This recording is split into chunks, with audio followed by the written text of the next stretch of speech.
الحمد لله كفى وسلام على عباده الذين اصطفى أما بعد فقد قال الله تبارك وتعالى في كلامه المجيد والفرقان الحميد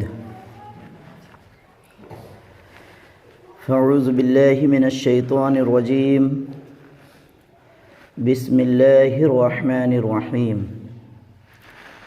إن الصلاة تنهى عن الفحشاء والمنكر وقال أعزا ولقد ذرأنا لجهنم كثيرا من الجن والإنس لهم قلوب لا يفقهون بها ولهم أعين لا يبصرون بها ولهم آذان لا يسمعون بها أولئك كالأنعام بل هم أضل أولئك هم الغافلون صدق الله العظيم قال رب اشرح لي صدري ويسر لي أمري واحلل عقدة من لساني يفقهوا قولي رب زدني علما رب زدني علما اللهم رب زدني علما وألحقني بالصالحين আল্লাহ রাব্বুল আলামিনের লাখো মেহেরবানি, যিনি আমাদেরকে বড় ভালোবেসে আজকে এই পবিত্র জুম্মার দিনে জুম্মা নামাজ পড়তে আসার জন্য তৌফিক দিয়েছেন। আমরাও সমস্ত দুনিয়াদারিকে ফেলে রেখে আল্লাহ রাব্বুল আলামিনের রেজামন্দি হাসিল করার জন্যে আল্লাহ রাব্বুল আলামিনের ঘরে আসতে পেরেছি। তার জন্য আল্লাহ রাব্বুল আলামিনের শুকরিয়া আদায় করি, বলি আলহামদুলিল্লাহ।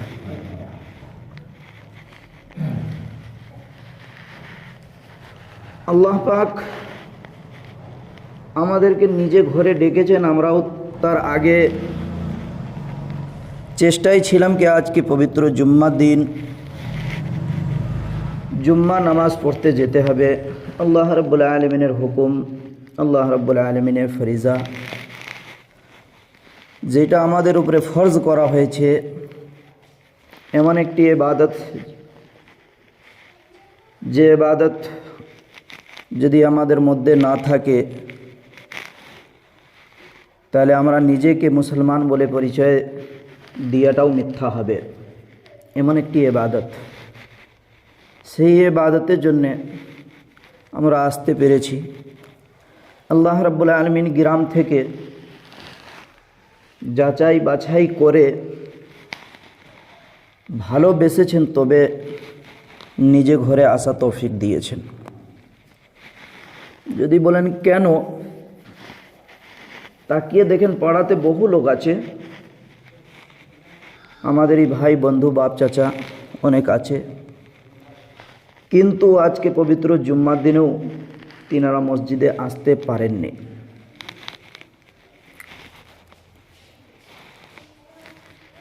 সর্বপ্রথম ওনার চেষ্টা থাকে না, দ্বিতীয় আল্লাহ রাব্বুল আলামিন পছন্দ করেননি,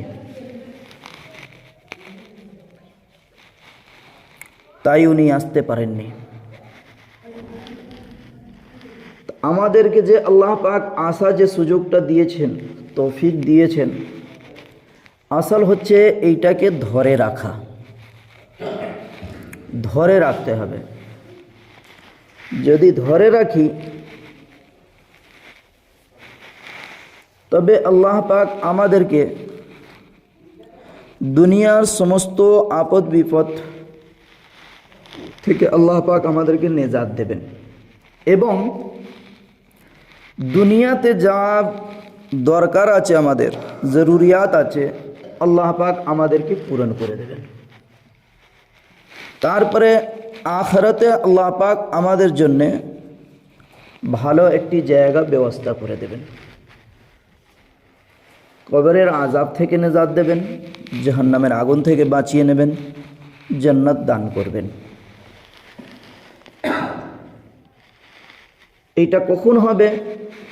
এই দুনিয়াতে আল্লাহ পাকের যে ফরিজা আছে নামাজ, এই নামাজকে যদি আমরা ঠিকভাবে নামাজের মতন আদায় করি তবে, কারণ আল্লাহ পাক জানালেন নামাজকে নামাজের মতনই আদায় করতে হবে। এটা ধরে রাখা, তাহলে গুনাহ থাকবে না। কীরকম? যেরকম হাদিসে এসছে, কোনো বান্দা জোহর নামাজ পড়ে তারপরে আসরের নামাজে যদি আসে, তার মধ্যেখানে সগীরা গুনাহ যদি কিছু হয়ে যায় বান্দার দ্বারা, আল্লাহ পাক এই নামাজের ওসিলাতেই আল্লাহ ওনার সগীরা গুনাহকে মাফ করে দেবেন। কিন্তু কবিরা গুনাহ হলে তওবা করতে হবে, তবে মাফ হবে। কবিরা গুনাহ তওবা ছাড়া মাফ হয় না। কবিরা গুনাহ বড় গুনাহ, আর সগীরা গুনাহ হাত তুললেই মাফ হয়। তা আল্লাহ পাক জোহর থেকে আসর, আসর থেকে মাগরিব, মাগরিব থেকে ঈশা, এই রকমই সমস্ত নামাজের কথা বললেন কি যদি বান্দা এক নামাজের পর দ্বিতীয় নামাজে আসে, মধ্যখানে যা সগীরা গুনাহ হয়ে যায়, তার গুনাহ মাফ হয়ে যাবে এই নামাজের বরকতে। কথা হলো কি যদি নামাজের বরকতে আমার গুনাহ মাফ যদি হয়ে যায়, তাহলে আর আমার জীবনে গুনাহ থাকবে না। যদি গুনাহ না থাকে, তাহলে কবরে আর ভয় থাকবে না। কবরে, হাশরের, জাহান্নামে ভয় আর থাকবে না। কারণ যখন আমি নামাজ পড়ছি, আল্লাহ পাক নিজেই বলছেন কি হ্যাঁ আমি তার গুনাহ মাফ করে দেব। যদি গুনাহ মাফ হয়ে যায়, তাহলে আর আমার জীবনে গুনাহ থাকবে না। তো গুনাহ যদি না থাকে, তাহলে কবরেরও ভয় থাকবে না, হাশরেরও ভয় থাকবে না, জাহান্নামেরও ভয় থাকবে না। জান্নাতে খুশি সবসময়ই থাকবে। তো এটা কখন হবে? দুনিয়ার বুকে আল্লাহর ফরিজা আদায় করলে তবে হবে। দুনিয়ার বুকে সুন্নতে নববিয়া উপরে চললে তবে হবে। আল্লাহর সুন্নত যদি মেনে চলি তবে হবে, যদি না মেনে চলি তা না হলে পাওয়া যাবে না। কারণ একটি উদাহরণ দিই, আল্লাহ পাক যখন ফেরেশতাদেরকে নিজে ইবাদতের জন্য সৃষ্টি করলেন, মানুষকে সৃষ্টি করলেন, তার সাথে আর একটি মখলুককে সৃষ্টি করেছেন, যাকে আজকে আমরা শয়তান বলে, ইবলিস বলে জানি। ইনি সর্বপ্রথম ৮০,০০০ বছর ফেরেশতাদের বন্ধু ছিলেন। ৪০,০০০ বছর ইনি জান্নাতের খাজানচি ছিলেন। ৩০,০০০ বছর মুকররিবিনদের সর্দার ছিলেন। ১৪,০০০ বছর খানে কাবা তাওয়াফ করেছিলেন। ইবাদতটি দেখেন কতটা, হাজারের কথা বলেছি, দিনের কথা নয়। ইনি এমন ইবাদত করেছিলেন, প্রথম আসমানে ইনার নাম হয়ে গেছিল আবিদ, ইবাদত করনে वाला। কিন্তু সাতও আসমানে 7 রকম নাম আছে, ইনশাআল্লাহ এটা পরে আবার পুরোটা বয়ান করব। যে প্রথম আসমানে, 7ওয়া আসমানে আবিদ বলে জিনার নাম পড়ে গেল ইবাদত করনে वालाর মধ্যে, তা সত্ত্বেও সেরকম বান্দা ইবলিস মরদুদ বলে ঘোষণা হয়ে গেল। কারণটি কি, এইটা আসলে আমাদেরকে জানতে হবে। অত কিছু করার পরে, অত ইবাদত করার পরেও যে ১৪,০০০ বছর কন্টিনিউ খানে কাবা তাওয়াফ করলেন, তারপরেও সে ইবলিস হয়ে গেল। কেন? আল্লাহ পাকের হুকুম না মানার কারণে। আল্লাহর পাকের হুকুম কি ছিল? শুধু একমাত্র হযরতে আদম আলাইহিস সালাতু ওয়াস সালামকে সিজদা করতে বলেছিল। হযরতে আদম আলাইহিস সালাতু ওয়াস সালামকে আল্লাহ পাক বললেন সিজদা করতে, উনি ইনকার করে গেলেন। যেরকম আজকে আমরা ইনকার করে যাচ্ছি, সেরকম শয়তান ইনকার করে গেল, বললেন না আদম থেকে আমি বড়। কারণ আদমকে মাটি থেকে তৈরি করা হয়েছে, আমাকে আগুন থেকে তৈরি করা হয়েছে। আগুন জ্বালালে সবসময় উপর দিকে যায়, মাটি নিচে থাকে। জ্ঞান দেখেন কিরকম দলিল দিলেন, আমি তার থেকে বড়, আমি তাকে সিজদা করতে পারবো না। আজকে ঠিক ওই রকমই আমরাও বলি, না মুখে না বললেও কাজকর্মতে ঠিক আমরা ওইটাই বুঝাই। কেন যাব নামাজ পড়তে? সব কিছু যদি পাচ্ছি, আমি মেহনত করছি, নিজে ইনকাম করছি, নিজে খাচ্ছি দাচ্ছি, বিন্দাস আছি, কেন যাব সিজদা করতে? কথাটা একটু শুনতে খারাপ হলেও এটা সত্য, কিছু করার নেই। যখন সিজদাতে ইনকার করো তখন আল্লাহ রাব্বুল আলামিন ধিৎকার দিলেন, তুমি মারদুদ, চলে যাও। কিসের কারণে? সিজদা ন করার কারণে। সিজদা ন করার কারণে আল্লাহ পাক তাকে মারদুদ বলে ঘোষণা করে দিলেন। অতদিন ইবাদত করেছিলেন, আল্লাহ পাক বললেন, আল্লাহ পাকের দরবারে ফরিয়াদ করল, আল্লাহ রাব্বুল আলামিন যখন আপনি আমাকে মারদুদ ইবলিস বলে ঘোষণা করে দিলেন, তাহলে আমার অন্তত যা করেছি অতদিনে 3টি দোয়া কবুল করে নিন। 3টি দোয়া কবুল করে নিন। আল্লাহ পাক বললেন, বলো। 1 নম্বর বললেন কি আমাকে অন্তত কিয়ামত পর্যন্ত আমি বাঁচতে পারি, এই দোয়াটা আমার আপনি কবুল করে নিন। আল্লাহ বললেন, ঠিক আছে, করলাম। 2 নম্বর বললেন কি আমি 1 সেকেন্ডে সারা পৃথিবীতে ঘুরতে পারি, সেরকম আমাকে ক্ষমতা দিতে হবে। আল্লাহ পাক বললেন, তাও দিলাম। 3 নম্বর বললেন কি মানুষের রক্তের ভিতরে আমি ঢুকতে পারি, সে ক্ষমতা আমাকে দিতে হবে। আল্লাহ বললেন, তাও দিলাম। আল্লাহ চাইলে এই ক্ষমতাটা নাও দিতে পারতেন। কথাটা বুঝি ভালো করে। আল্লাহ চাইলে এই ক্ষমতাটা নাও দিতে পারতেন।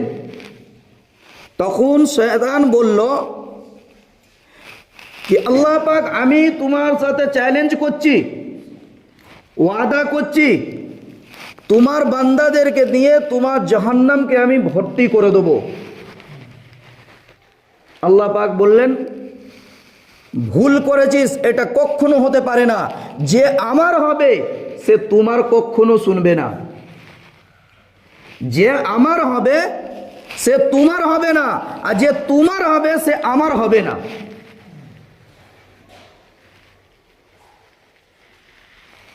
আল্লাহ চাইলে তো ওখানে দোয়া নাও কবুল করতে পারতেন। যে আল্লাহ জানেন কি আমি যদি এই দোয়াটা কবুল করি তাহলে আমার বান্দাদেরকে ভুল পথে নিয়ে যাবে। তা আল্লাহ পরিষ্কার বললেন যে আমার হবে সে তোমার শুনবে না, আর যে তোমার হবে সে তো তোমার শুনবেই। তাহলে আজকে দেখি যে অতদিন ইবাদত করার পরে একটি সিজদা না করার জন্যে আল্লাহ পাক তাকে ইবলিস বলে ঘোষণা করে দিলেন। আজকে আমরা জীবনে জুম্মাটাও চলে আসছে, ওটাও কন্টিনিউ হচ্ছে না, নামাজ আমাদের জীবনে নেই। তাহলে ওই একটা সিজদার জন্য যদি তাকে ইবলিস বলা হয়, তা আমাদের জীবনে নামাজ নেই, তাহলে আমাদেরকে কি বলা হবে?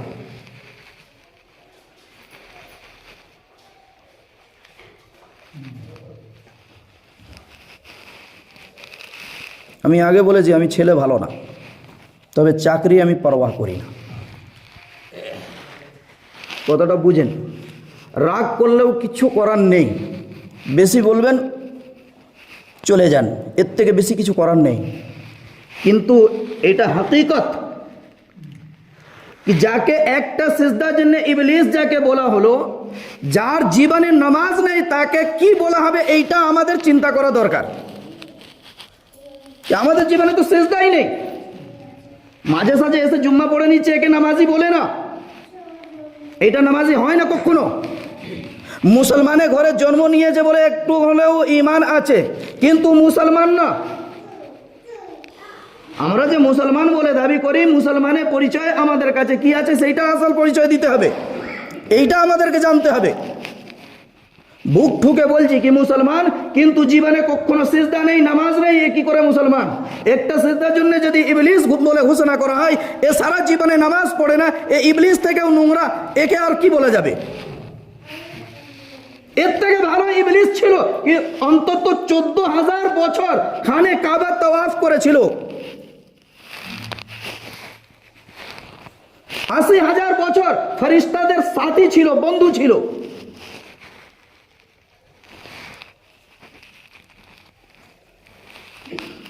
এরপরেও বলছে কি আমি মুসলমান। আসি এবার দ্বিতীয় আয়াতের দিকে আসি। ওয়ালাকাদ যারা'না লিজাহান্নামা কাসীরাম মিনাল জিন্নি ওয়াল ইনস লাহুম কুলুবুন লা ইয়াফকাহুনা বিহা ওয়া লাহুম আ'য়ুনুন লা ইউবসিরুনা বিহা ওয়া লাহুম আযানুন লা ইয়াসমাউনা বিহা উলাইকা কাল আনআম। কুরআন শরীফের 9 পারায় সূরা আ'রাফ আয়াত নম্বর 179। খুব সহজ, দেখে নিন বাংলা তরজমা দেখেন। আল্লাহ পাক বলছেন ওয়ালাকাদ যারা'না লিজাহান্নামা কাসীরাম মিনাল জিন্নি ওয়াল ইনস,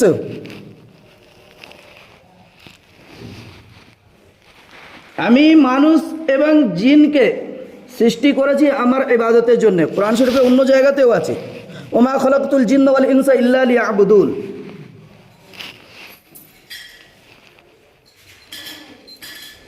লাহুম কুলুবুন লা ইয়াফকাহুনা বিহা, অন্য মখলুক থেকে মানুষের মধ্যে আমি একটু ইমতিয়াজ রেখে জানি, তফাৎ রেখেছি। এই জ্ঞান বুদ্ধিটা অন্য মখলুককে দিইনি, যেটা মানুষকে দিয়েছি।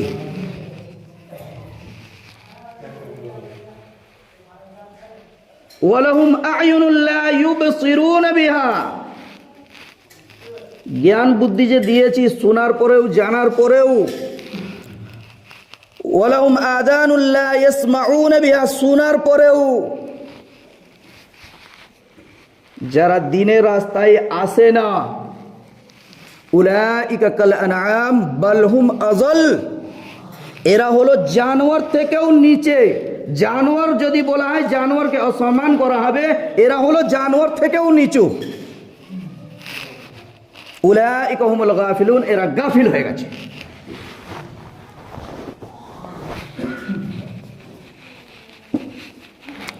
যদি জানোয়ার বলা হয়, কাজটা ওই রকমই করছি, আমাদের কাজটা মিলিয়ে দেখি। একটা জানোয়ার যদি কোনো অন্যায় কাজ করে, ইচ্ছা মতন যদি তাকে পিটিয়ে নিন, ও মুখ খুলতে পারে না, ও বলতে পারে না কি আমাকে কেন মারছো। বা অন্যায় নাও করে যদি মারেন, তাতেও মুখ খুলে বলতে পারবে না, বুঝাতে চাইলেও কিন্তু আমরা বুঝতে পারবো না। বুঝানোর সে ক্ষমতা আল্লাহ তাকে দেয়নি কি হ্যাঁ আমাকে কেন মারছো। কিন্তু একটা মানুষকে জ্ঞান বুদ্ধি এটা দিয়েছে, যদিও ভুলও করে তাকে যদি মারেন তাতেও প্রতিবাদ করবে কি কেন মারবার মারছো। তো মানুষকে অত কিছু দেওয়ার পরেও মানুষ যদি আল্লাহর হুকুমের নবী তরিকা দিকে না আসে, তাহলে আল্লাহ পাক বলছেন উলাইকা কাল আনআমি বাল হুম আযাল, এ জানোয়ার থেকেও নিচে নেমে গেছে। জানোয়ার পর্যন্ত নিজে পদ পাওয়ার জন্য আল্লাহর দরবারে শুকরিয়া আদায় করে। গাধা বলেছিল যে আল্লাহ পাক তোমার লাখো শুকরিয়া कि তুমি আমাকে গাধা বানিয়েছো, কুকুর বানাওনি। কুকুর বলেছিল कि আল্লাহ পাক তোমার লাখো শুকরিয়া, আমাকে কুকুর বানিয়েছো, খিনজির বানাওনি, শুয়োর বানাওনি। আমাদের মধ্যে ভুল ধারণা আছে कि শুয়োর বললে মুখ না পাক হয়ে যায়। জি না, এই ঘরের ফতোয়াটা বেশি সব জায়গাতে বার করবেন না, তবে নামটা না নেওয়াটাই উচিত। দরকার হলে নাম নিতে হয়, এতে মুখ না পাক হয় না। কুকুর বলেছিল कि আল্লাহ তোমার লাখো শুকরিয়া, আমাকে কুকুর বানিয়েছো, শুয়োর বানাওনি। শুয়োর বলেছিল আল্লাহ পাক তোমার লাখো শুকরিয়া, আমাকে শুয়োর বানিয়েছো, বেনামাজি বানাওনি।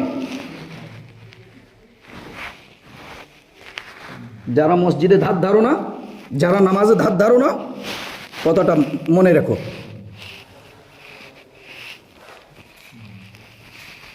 মুসলমান হয়েছো, জানোয়ারের মধ্যে তোমাদের মধ্যে কি তফাৎ আছে? যার জীবনে সিজদা নেই, একটা সিজদার জন্য যাকে ইবলিস বলে ঘোষণা করা হয়েছিল, আমার তো জীবনে নামাজই নেই। ইবলিসের সর্দার নাই, মসজিদের পাশ দিয়ে চলে যাচ্ছে, আজান হচ্ছে, শুনছে, চলে যাচ্ছে, দূরে সরে যাচ্ছে। আরে দূরে কারা সরে? আজান শুনে তো শয়তান পালায়, মুসলমান তো মসজিদে যায়।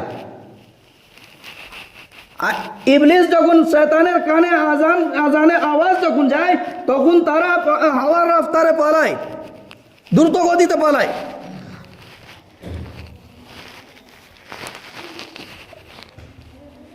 জীবনে নামাজ নেই, মুসলমান বলে দাবি করছে।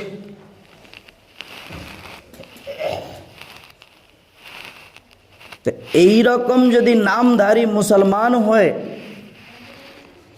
এইরকম নামধারী মুসলমান হয়ে বুক ঠুকে দুনিয়াতে, তো তাদের জন্যে নামাজিদেরও কপালে দুঃখ আছে। কিরকম? যেরকম হাদিসে আছে না, कि একটা বেনামাজিকে কবরস্থানে যখন দাফন করা হয়,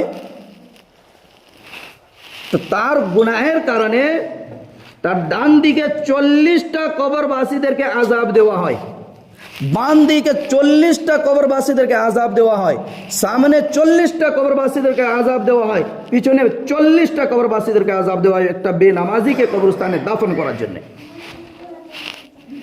বেনামাজিদের অবস্থা শুনে রাখো।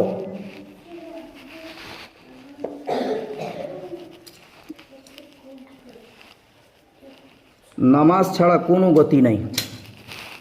নামাজ ছাড়া যতই বুকঠুকি, যতই যাই করি, আজকে দুনিয়ার বুকে যে আমরা মুসলমান চতুর্দিকে মার খাচ্ছি কেন, এটা তো বোঝা উচিত ছিল। মনে মনে আজকে করছি না কি আজকে জালিম সরকার এসছে, আজকে যে সরকার এসছে জালিম এসছে না, জালিম সে নয়, জালিম আমি নিজে, কি আমি নিজের নফসের উপরে আমি জুলুম করছি, আল্লাহর হুকুম ভুলে গেছি, নবীর তরিকা ভুলে গেছি, আমি নিজের নফসের উপরে আমি জুলুম করছি। তার জন্য আল্লাহ পাক আমাদের উপরে জালিম বাদশাহকে মুসন্নত করে দিয়েছেন, মুন্তখব করে দিয়েছেন। আমার গুনাহের কারণে, আমার গুনাহের কারণে।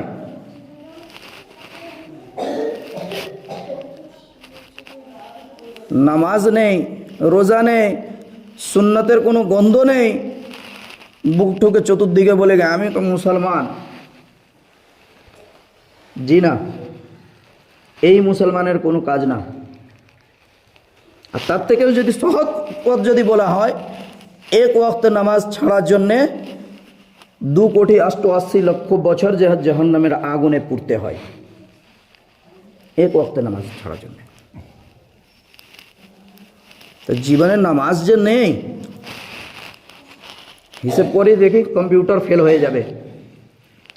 এটা যদি হিসেব করি কম্পিউটার ফেল হয়ে যাবে, কম্পিউটারও কাজে লাগবে না যা আমরা করছি। আসল কথা এইটাই, বলা উদ্দেশ্য এইটাই, বলা উদ্দেশ্য এইটা নয় কি কাউকে কষ্ট দেওয়া, কারোর সাথে আমার জাতির দুশ্মনী না।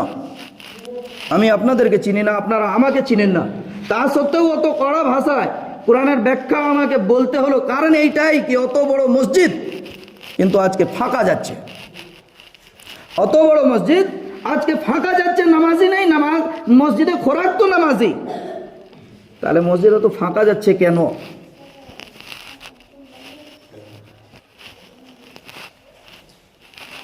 আসলে আমাদেরকে এটা বুঝতে হবে কি হ্যাঁ, আল্লাহ পাক আমাকে খাস করে নিজে ইবাদতের জন্য আমাকে সৃষ্টি করেছেন, এবং আল্লাহ পাকে ওটাও বলে দিয়েছেন কি যা চাওয়ার আমার কাছে চাও, মাধ্যম হবে তোমার নামাজ। ইয়া আইয়ুহাল্লাযীনা আমানুস্তাঈনু বিস-সাবরি ওয়াস-সালাহ ইন্নাল্লাহা মা'আস-সাবিরিন ওয়া লা তাকুলু লিমান ইউকতালু ফী সাবিলিল্লাহি আমওয়াত বাল আহইয়াউন ওয়ালাকিন লা তাশউরুন। আল্লাহ পাক কি বলেন কি যা চাওয়ার আমার কাছে চাও, মাধ্যমটা কি থাকবে? নামাজের মাধ্যম দিয়ে চাও সমস্ত কিছু দেনেওয়ালা আমি। এর উপরে আমাদেরকে ঈমান আনতে হবে, এর উপরে আমাদেরকে ইয়াকিন করতে হবে।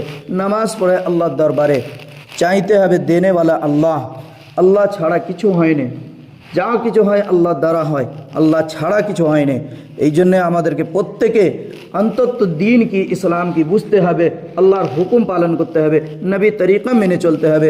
তবে আল্লাহ পাক আমাদেরকে দুনিয়াতেও কামিয়াবি রেখেছে, আখিরাতেও কামিয়াবি রেখেছে। আজকে আমরা যাকে ফলো করে চলছি তার জন্য নবী করিম সাল্লাল্লাহু আলাইহি সাল্লাম একটি হাদিস বলেছেন, ইন্নাদ দুনিয়া সিজনুল লিল মুমিন ওয়া জান্নাতুল লিল কাফির। এই আয়াত, এই হাদিসের আজকে ব্যাখ্যা করছি না, ইনশাআল্লাহ পরের সপ্তাহে এই ব্যাখ্যাটা যাব। কারণ হচ্ছে শর্টকাটে যদি বলা হয় তাহলে আল্লাহ পাক বলেছেন এই দুনিয়াটি হলো মুসলমানদের জন্য, মুমিনদের জন্য কয়েদখানা, যেখানে পা ফেলবে সেখানে দেখে ফেলবে। যে কোনো জায়গাতে পা ফেলা যাবে না, যে কোনো জায়গাতে যাওয়া যাবে না, দেখে শুনে যেতে হবে। এই দুনিয়াটা হলো কাফিরদের জন্য জান্নাত। ও যা কিছু করতে পারে এই দুনিয়াতে তার জন্য, আখিরাতে তার কোনো হিসাব নেই, সোজা জাহান্নামী। যদি তার পথে আমি যদি চলি, कि আজকে আমরা দুনিয়াতে যদি না দেখে আল্লাহর হুকুম না মেনে, নবী তরিকা যদি না মেনে চলি, যেখানে ইচ্ছা সেখানে যাই, যা ইচ্ছা তাই যদি করি, তাহলে আমাদেরকেও বুঝতে হবে कि যেরকম ওর জন্য আল্লাহ নবী বলেছেন ইন্নাদ দুনিয়া সিজনুল লিল মুমিন ওয়া জান্নাতুল লিল কাফির, দুনিয়া হলো তার জন্য জাহান্নাম। তাহলে আমি যে তার পথে চলছি তাহলে আমার জন্যও দুনিয়া জান্নাত এবং আখিরাত জাহান্নামের ঠিকানা হবেই হবে। এতে কোনো আর বাঁচাতে পারবে না। কারণ যে আমরা দুনিয়াতে গैरতে তরিকা, ইংরেজদের তরিকা, ইসলামের দুশ্মনের তরিকা ইখতিয়ার করেছি, দুশ্মনের রাস্তাতে আজকে চলছি। যে রাস্তা আজকে আমরা ধরেছি সে রাস্তা আমাকে জাহান্নামে নিয়ে যাওয়ার রাস্তা আছে। সেই রাস্তার উপরে যদি আমরা চলি, তাহলে ওই রাস্তার উপরে চলেও যদি আমরা মনে করি कि জান্নাত পাবো, এটা কখনো হবে না। তাহলে নবীর হাদিস মিথ্যা হয়ে যাবে। ইন্নাদ দুনিয়া সিজনুল লিল মুমিন ওয়া জান্নাতুল লিল কাফির, মুমিনের জন্য হলো কয়েদখানা। দেখ পা ফেলবে যেখানে, দেখে ফেলবে কি এখানে ফেলা যাবে কিনা, যেখানে যাবে সেখানে দেখে যাবে কি এখানে যাওয়া যাবে কিনা, যেইটা খাবে দেখে খাবে কি এইটা খাওয়া যাবে কিনা। যদি না দেখে খাই, যদি না দেখে যাই, যদি না দেখে পা ফেলি, তাহলে আমাদের জন্য কোনো হিসাব হবে না, বেহিসাব আমাদেরকেও জাহান্নামে যেতে হবে। এটা আমাদেরকে বুঝতে হবে। যদি আমরা না বুঝি তাহলে যেরকম আমাদের উপরে দুনিয়াতেও আযাব চলছে, আখিরাতে আযাব তো আছেই আছে। আল্লাহ পাক আমাদেরকে বলা এবং শোনার থেকে বেশি বেশি করে আমল করার তৌফিক দান করেন। সকলে বলেন আমিন। ওয়া আখির দাওয়ানা আনিল হামদুলিল্লাহি রাব্বিল আলামিন।